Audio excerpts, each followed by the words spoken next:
Hello friends. तो आज 17 फरवरी UP police का जो एग्ज़ाम था उसका क्वेश्चन पेपर आज हम इस वीडियो के अंदर लाए हैं और उसका हल भी। तो आइए देख लेते हैं कि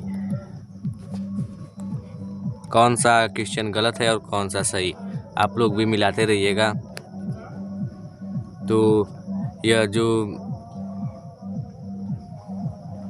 जो पेपर है इसका ये 24 पृष्ठ का है।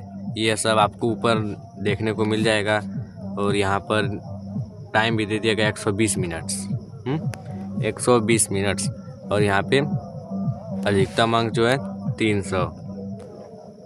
तो आइए शुरू करते हैं। तो हम पहले रीजनिंग क्वेश्चन है उसे हम लोग चेक करेंगे। आप लोग भी मिलाते रहिएगा। तो जो हमारा प्रश्न नंबर 1 है वह देखिए, इस क्वेश्चन में ये हिंदी में दिया है और ये इंग्लिश में। आपको आसानी होगी समझने में। बहुत ही अच्छा क्वेश्चन पेपर है और कठिन ज़्यादा नहीं है, ज़्यादा कठिन नहीं है ये क्वेश्चन पेपर। तो आइए इसे सॉल्व करते हैं। तो क्वेश्चन नंबर फर्स्ट जो है उसमें ये इससे इक्वेशन जो सरलीकरण जो बोर्ड मास के क्वेश्चंस आते हैं वो बहुत ही सिंपल क्वेश्चन है जो आप छोटे मोटे क्लास 6 के क्लास में पढ़े होंगे। तो आप देख सकते हैं इसका क्वेश्चन, आप इसको कैलकुलेट करेंगे तो आपका आंसर आएगा 24। नेक्स्ट जो है क्वेश्चन नंबर 2, निम्नलिखित आकृति का अध्ययन करें और नीचे दिए गए प्रश्न का उत्तर दें। और देखिए इसको इंग्लिश में भी लिखा गया है यहाँ पे, तो आप इसको यहाँ से भी चेक कर सकते हैं। तो इसमें जो आकृति दी गई है उसमें इसके बारे में सब दिया गया है और इस फिगर को देखकर हमें बताना है कि क्या होगा, इसका आंसर जो है क्या होगा।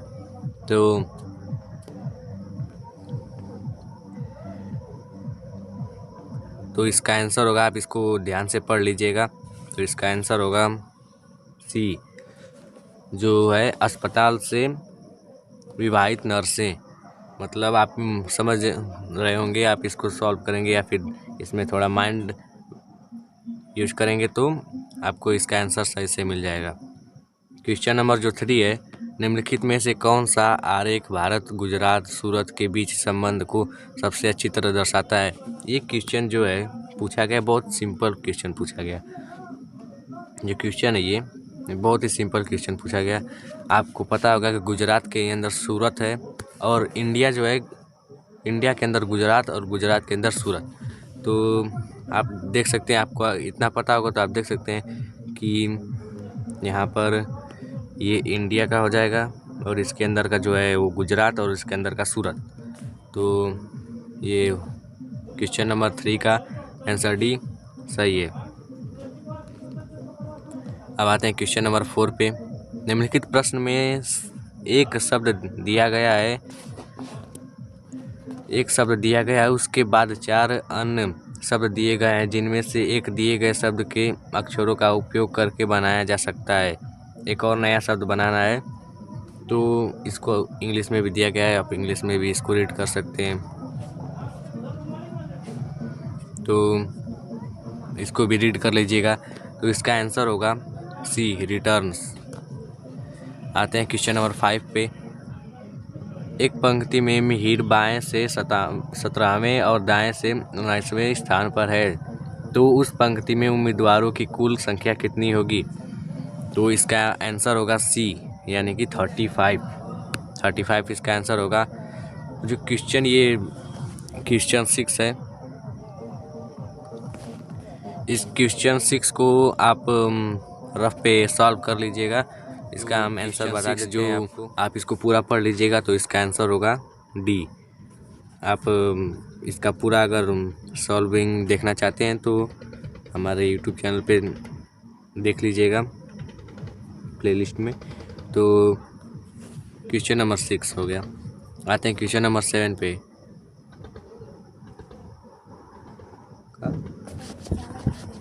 हाँ, तो क्वेश्चन नंबर 7 पे हम देखते हैं।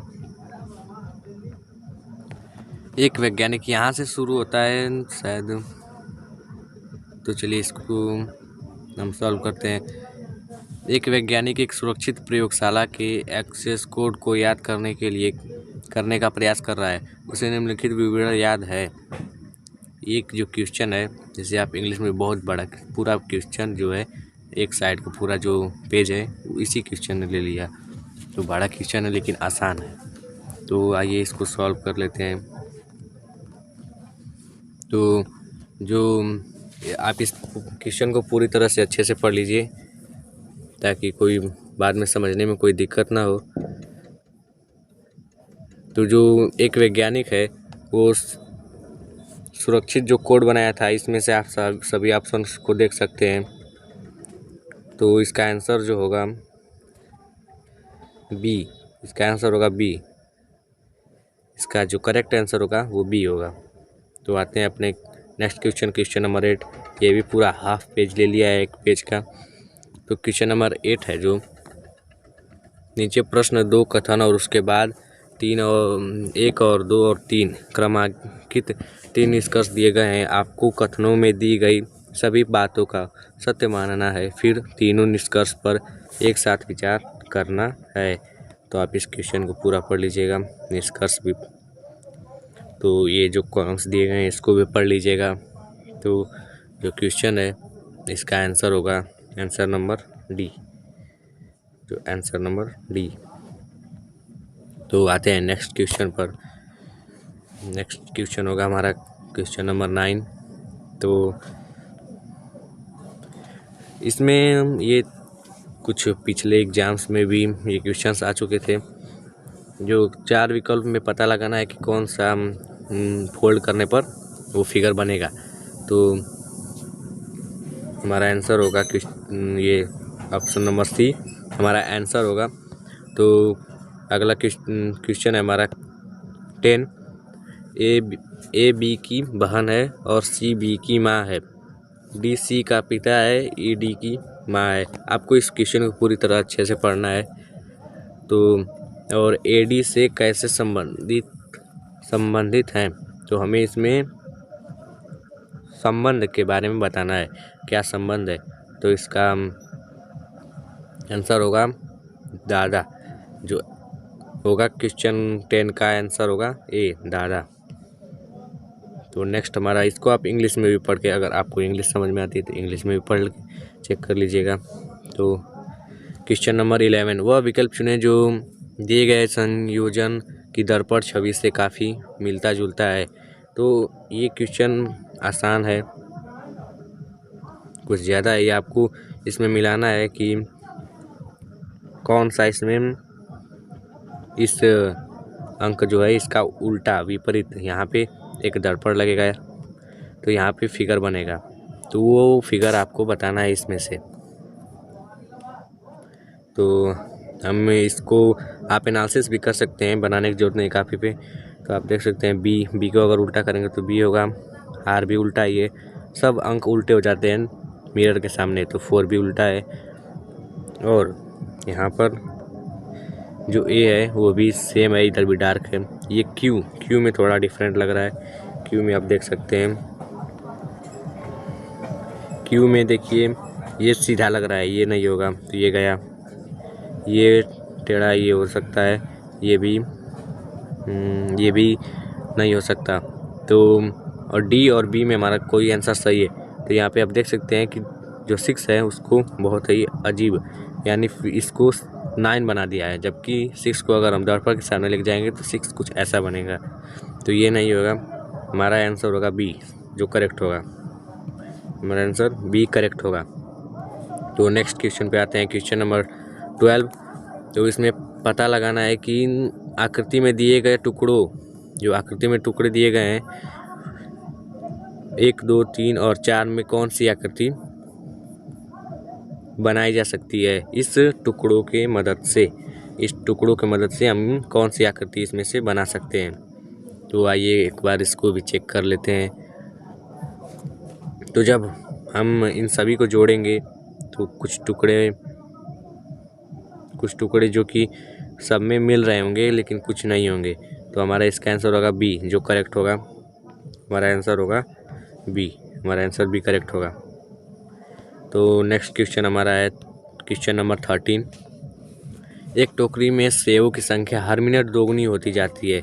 ये क्वेश्चन थोड़ा बहुत ही घुमावदार है, इसे अच्छी तरीके से देखना होगा। तो क्वेश्चन को रीड कर लेते हैं। एक टोकरी में सेवों की संख्या हर मिनट दोगुनी होती जाती है। यदि टोकरी 1 घंटे में सेवों से भर जाती है तो टोकरी कब आधी भरी थी। ये थोड़ा क्वेश्चन आपको परेशान कर सकता है, तो हम इसका भी आंसर हम देख लेते हैं। तो यह जो क्वेश्चन है इसको आप पूरी तरह से रीड कर लीजिएगा। तो इसका आंसर जो होगा वो होगा डी, 59 मिनट्स। और आप इसको इंग्लिश में भी पढ़ सकते हैं अगर आपको इंग्लिश समझ में आती है तो। क्वेश्चन नंबर 14, ये भी वही क्वेश्चन नंबर फर्स्ट के जैसा है, आपको देख सकते हैं, इंग्लिश में भी दिया है, हिंदी में भी दिया है। तो आपको यहाँ पे जो 108 और 36 है, इसको अगर आप डिवाइड करेंगे तो हमारा इसका यहाँ पे 3 मिलेगा। तो आप इसको सॉल्व कर सकते हैं। 3 फिर इंटू 1/4 प्लस 2/5 इंटू यहाँ पे इसको अगर हम मिक्स फ्रैक्शन में करेंगे तो हमारा हो जाएगा 13/, यहाँ पे लिख देते हैं 13/4। तो हम इसको सॉल्व करेंगे तो हमारा आंसर आ जाएगा 2 सही 1/20। ये हमारा आंसर ऑप्शन नंबर 1 यानी ए सही है। अब आते हैं क्वेश्चन नंबर 15 पे। क्वेश्चन नंबर 15 है, आप देख सकते हैं, इसको अच्छे से रीड कर लीजिएगा। और ये इंग्लिश में भी दिया गया है यहाँ पर, तो आप इसको पढ़ेंगे तो समझ जाएंगे। तो निम्नलिखित में से कौन सा विकल्प नीचे दिए गए शब्दों का सार्थक क्रम होगा। तो इसमें पहला दिया है थकान। इसको हमें प्रॉपर में लिखना है कि किस सुबह हम उठकर क्या करते हैं, वो इसमें से हमें खोज कर लिखना है। तो हमें इन 5 ऑप्शन की मदद लेनी पड़ेगी। तो यहाँ पे पहले ऑप्शन देखना चाहिए, क्वेश्चन पढ़ लिए, अब ऑप्शन देख लेते हैं। तो यहाँ पे हम ऑप्शन में देख सकते हैं कि पहले हम लोग सुबह उठते हैं, यानी दिन में हम लोग क्या करेंगे, दिन में हम लोग उठते हैं, तो यहाँ पे उठना नहीं दिया है, दिन दिया है। दिन में हम लोग क्या करते हैं, काम करेंगे, थक जाएंगे। तो क्या यहाँ पे देखिए, अब इसका क्रमांक देखिए, क्या दिया है यहाँ पे। पहले हम लोग दिन में उठेंगे तो ये 1 हो गया, फिर काम करेंगे 2, और ये थक जाएंगे तो 3। तो अब यहाँ पे देखिए कि ये जो नंबर है ये कहाँ मिल रहा है, इस ऑप्शंस में कहाँ मिल रहा है। तो आप इसको मैच कर सकते हैं। तो यहाँ पे इसका आंसर होगा क्वेश्चन नंबर 15 का आंसर डी सही होगा, जो डी है वो सही होगा। आते हैं क्वेश्चन नंबर 16 पे। वह आकृति चुने जो अन्य से भिन्न है। मतलब इसमें सबसे डिफरेंट आकृति को हमें सेलेक्ट करना है फिगर्स में। इन ऑप्शन जो दिए हैं इनमें से हमें सेलेक्ट करना है, तो वह आकृति चुनना है। Choose the figure which is different from the rest. तो इसमें हमारा आंसर 1 सही होगा, क्योंकि देखिए यहाँ पे जो ये 2 फिगर्स हैं,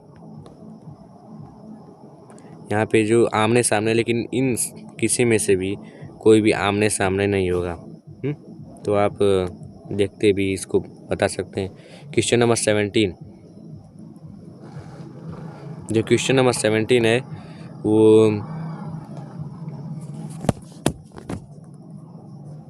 क्वेश्चन नंबर 17 यहाँ पे शुरू करते हैं। श्वेत प्रकाश कितने रंगों से मिलकर बना होता है? तो श्वेत प्रकाश आप पढ़े होंगे, श्वेत प्रकाश जो होता है वो 7 रंगों से मिलकर बना होता है। और question number 18, great barrier reef निम्नलिखित में से किस देश के तट पर स्थित है? ऑस्ट्रेलिया। तो हमारा यहाँ पे क्वेश्चन 18 का आंसर सी, आंसर ऑफ यानी ऑप्शन सी करेक्ट होगा। निम्नलिखित में से कौन 1946 में भारत की संविधान सभा के अध्यक्ष थे? कौन थे? तो आपको पता होगा यहाँ पे डॉक्टर राजेंद्र प्रसाद।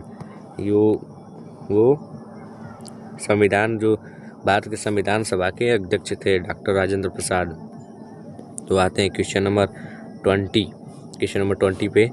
तो प्रयाग प्रस्ती की रचना निम्नलिखित में से किसके द्वारा संस्कृत में की गई थी?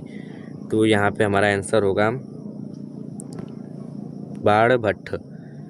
हमारा आंसर होगा बाणभट्ट। निम्नलिखित में से कौन सी भारत की पूर्व तट पर स्थित खारे पानी की सबसे बड़ी लैगून झील है? तो यहाँ पे हमारा आंसर होगा चिल्का झील। आते हैं क्वेश्चन नंबर 22 पे। बैलाडीला की पहाड़ी बैल की कुबड़ की तरह दिखती है। जो बैलाडीला की पहाड़ियाँ है वो बैल की कुबड़ की तरह दिखती है। पहाड़ियों की एक श्रृंखला भारत के निम्नलिखित में से किस राज्य में स्थित है? तो इसका आंसर होगा छत्तीसगढ़ यानी बी। तो आते हैं क्वेश्चन नंबर 23 पे। निम्नलिखित में से किसके द्वारा निर्मित समुद्र के एक संकीर्ण चैनल द्वारा श्रीलंका भारत से अलग होता है? तो यहाँ पे हमारा आंसर ऑप्शन ए करेक्ट होगा। ऑप्शन ए जो होगा करेक्ट होगा। तो आते हैं नेक्स्ट क्वेश्चन पे। Question number 24। तो सोनपुर पशु मेला हर साल भारत के निम्नलिखित में किस राज्य में आयोजित होने वाला एक सांस्कृतिक कार्यक्रम है? तो इस क्वेश्चन का आंसर होगा बिहार। इस क्वेश्चन का आंसर होगा बिहार। तो बिहार करेक्ट होगा।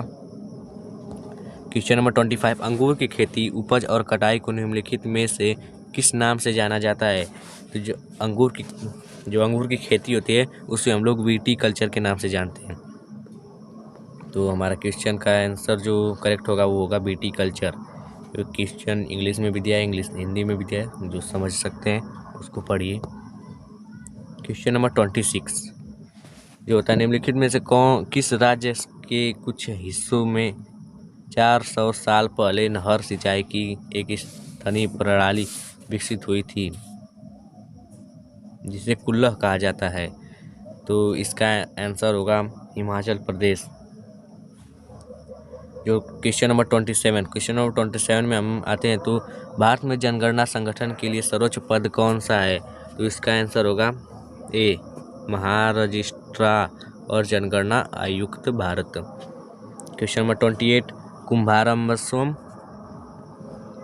निम्नलिखित में से किस लेखक की साहित्य कृति है? तो यहाँ पे महाकवि कालिदास जो इसको लिखने वाले महाकवि कालिदास हैं। क्वेश्चन नंबर 29 जो क्वेश्चन नंबर 29 है, आइए इसको देख लेते हैं। तो विश्व पुस्तक दिवस प्रत्येक वर्ष निम्नलिखित में से किस दिन मनाया जाता है? तो पुस्तक दिवस जो होता है वो 23 अप्रैल को मनाया जाता है। तो नेक्स्ट क्वेश्चन हमारा क्वेश्चन नंबर 30। तो क्वेश्चन नंबर 30 विश्व स्वास्थ्य संगठन का मुख्यालय यानी WHO का मुख्यालय निम्नलिखित में से किस स्थान पर स्थित है? तो ये होगा जनेवा स्विट्जरलैंड में स्थित है। क्वेश्चन नंबर 31 किस देश की शहरी क्षेत्र में रहने वाली आनुपातिक जनसंख्या में वृद्धि को निम्नलिखित में से क्या कहा जाता है? तो इसका आंसर होगा अर्बनाइजेशन यानी कि शहरीकरण, अर्बनाइजेशन, शहरीकरण, दोनों में दिया है, इंग्लिश और हिंदी, आप इसको देख सकते हैं। Question number 32, national aluminium company limited यानी NALCO का पंजीकृत कार्यालय निम्नलिखित में से किस स्थान पर है? भुवनेश्वर में है। कहाँ पर है? भुवनेश्वर, उड़ीसा, भुवनेश्वर में है। इसको आप इंग्लिश में भी पढ़ सकते हैं, हिंदी में पढ़ सकते हैं, सब में दिया है, जो समझ में आए वो पढ़िए। क्वेश्चन नंबर 33, निम्नलिखित में से कौन सा उत्तर प्रदेश का राज्य है? राज्य वृक्ष है, तो इसमें अशोक वृक्ष जो है उत्तर प्रदेश का राज्य वृक्ष है। तो क्वेश्चन नंबर 34 हमारा दिया है, सुरहाताल प्रसिद्ध अभयारण्य है जिसमें साइबेरिया और अन्य ठंडे क्षेत्रों में कई प्रवासी पक्षी भी आते हैं। उत्तर प्रदेश के निम्नलिखित में से किस जिले में स्थित है? यह जो सुरहाताल है प्रसिद्ध है जो, वो बलिया में स्थित है। तो हमारा नेक्स्ट क्वेश्चन है 35, निम्नलिखित में से कौन सा सोशल मीडिया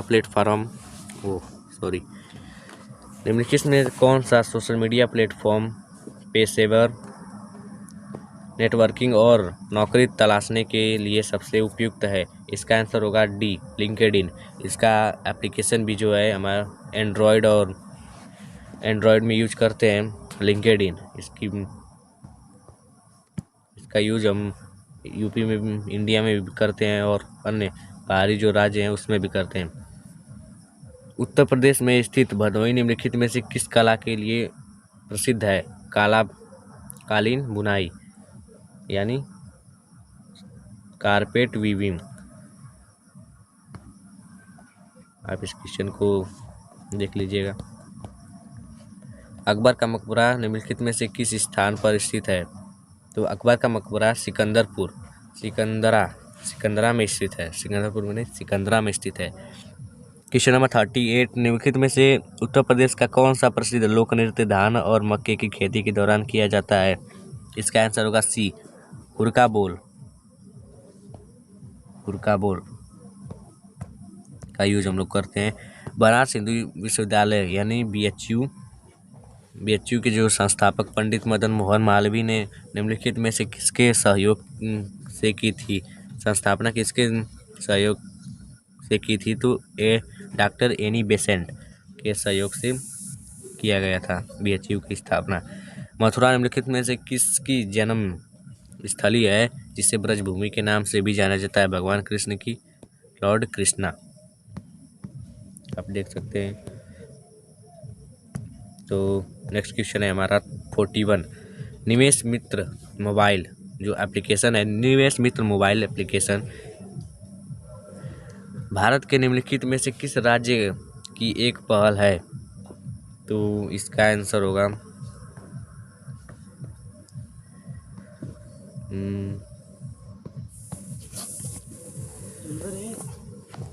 तो इसका आंसर होगा यूपी। जो निवेश मित्र मोबाइल एप्लीकेशन है वो हम लोग यूपी की पहल है। नेक्स्ट क्वेश्चन हमारा है 42, beam demonstration is also known as by which of the following names. जो डेमोन्स्ट्रेशन होता है उसको हम किस नाम से जानते हैं? तो नोटबंदी के नाम से हम लोग जानते हैं, यानी विमुद्रीकरण को निम्नलिखित में से किस नाम से जानते हैं? तो क्वेश्चन नंबर 43, उत्तर प्रदेश राजस्व साहित्य द्वारा 6 के अनुसार अवधि या एक पट्टे वचनबद्ध या अनुदान के तहत धारित भूमि खंड को निम्नलिखित में से क्या कहा जाता है? धृति यानी होल्डिंग कहा जाता है। क्वेश्चन नंबर 44, UPSSF का पूरा नाम बताइए। तो इसका आंसर होगा Uttar Pradesh special security force, यानी क्वेश्चन नंबर 44 का ऑप्शन नंबर बी करेक्ट है। Uttar Pradesh special security force हम लोग बोलते हैं। क्वेश्चन नंबर 45, टका निम्नलिखित में से किस देश की मुद्रा है? ये हम लोग पहले भी जानते हैं, पहले पढ़ा होगा, तो होगा बांग्लादेश। निम्नलिखित में से कौन सा वाक्य जीएसटी के लिए सही नहीं है? तो इसमें कौन सा वाक्य जीएसटी के लिए सही नहीं है? तो इसका ए होगा। आप इसको विस्तार से पढ़ लीजिएगा, इंग्लिश में भी और हिंदी में भी, जिसमें समझ में आ जाए। क्वेश्चन नंबर 47, ईमेल से भरोसेमंद स्रोत बनकर दुर्भावनापूर्ण करोड़ों के लिए संवेदनशील जानकारी जैसे यूजर्स नेम, पासवर्ड और क्रेडिट कार्ड विवरण आदि प्राप्त करने के लिए प्रयास क्या कहलाता है? उसको हम लोग बोलते हैं फिशिंग। इसको फिशिंग हम लोग बोलते हैं, तो हमारा फिशिंग जो सही है, क्वेश्चन नंबर 47 का ऑप्शन नंबर बी सही है। हाल ही में श्री अमित शाह यानी क्वेश्चन नंबर 48, हाल ही में अमित शाह ने निम्नलिखित में से किस स्थान पर national cooperative dairy federation of India NCDFCI के मुख्यालय के लिए आधारशिला रखी है? तो ऑप्शन नंबर बी हमारा करेक्ट है। क्वेश्चन नंबर 49, निम्नलिखित में से कौन सा पुरस्कार थे और दुग्ध उत्पादक कंपनियों को आगे बढ़ाने के लिए प्रतिस्पर्धी